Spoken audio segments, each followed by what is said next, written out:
The reality sometimes prior had been that we might get those referrals still quite early, but that they would then get transferred over into the sort of case managing teams. And then against the backdrop of having another caseload as a worker, sometimes there would be some drift. So we were already weeks and weeks in before maybe achieving anything meaningful or understanding what was important to the family. So what we're now saying is make the referrals as soon as you know.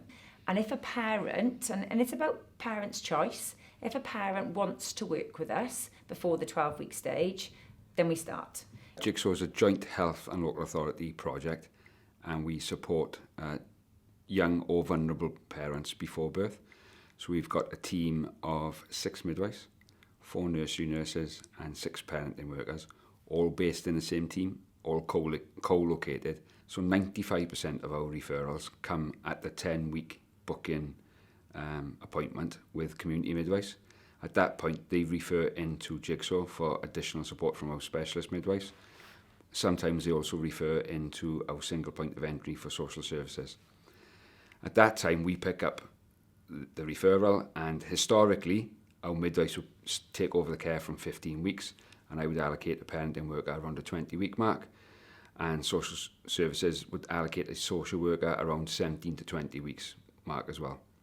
Whenever we have a mum notifying the department that she's pregnant, within 7 to 10 days they would have made contact with parents, gone out to see parents, spoke about the referral, gained consent to be able to speak to other professionals as part of that assessment, and then they would book in what we call a map-in.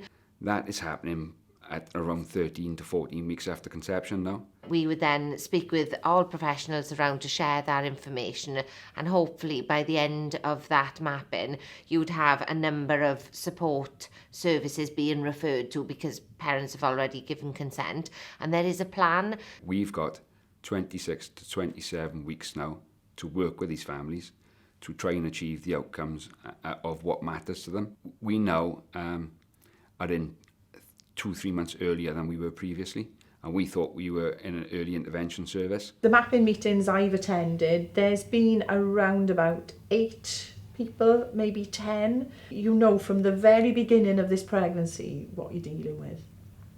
Everything is and it's shared then with those people who've been at the meeting, and then all the referrals. So if they need mental health referral, if they need substance misuse referral, we already know about this. So all of the history is shared in the mapping meeting. Yeah. It's excellent. It seems it's the foundation for the plan of care for this case. Mappings have become now embedded into everything we do. We've got our own performance data that we've amended. So we are now tracking all our unborns, and that is on a database that Health have access to as well. Health have reported they found that so helpful because it's almost like that forward planning. Yeah. The following week, we'll have a family network meeting, so we share with the family what we're worried about, what's working well. We make plans with them.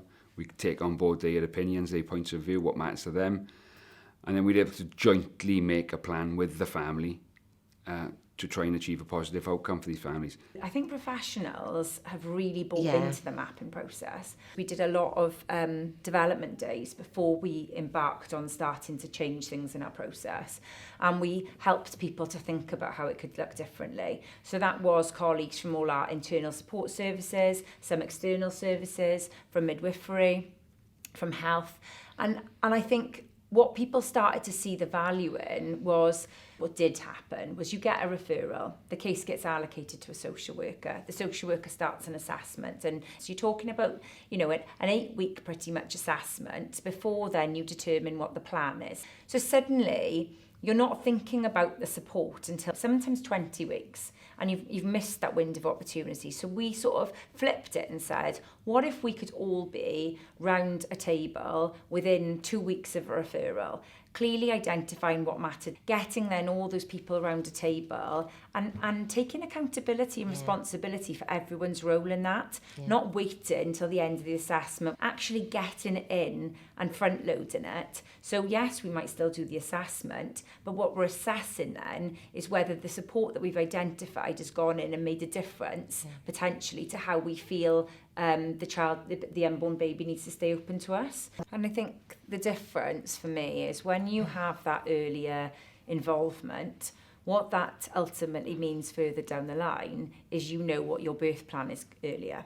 Yeah. So what we were finding before was sometimes that sort of real ramp up of work and support and conversations with parents wasn't starting till sort of late. And then you were having birth plans late and parents were being told what the plans were for their baby at the very late stages of their pregnancy. And sometimes, you know, when it's hard to say, sometimes parents were being told on the day they were going into hospital or sometimes after they'd given birth.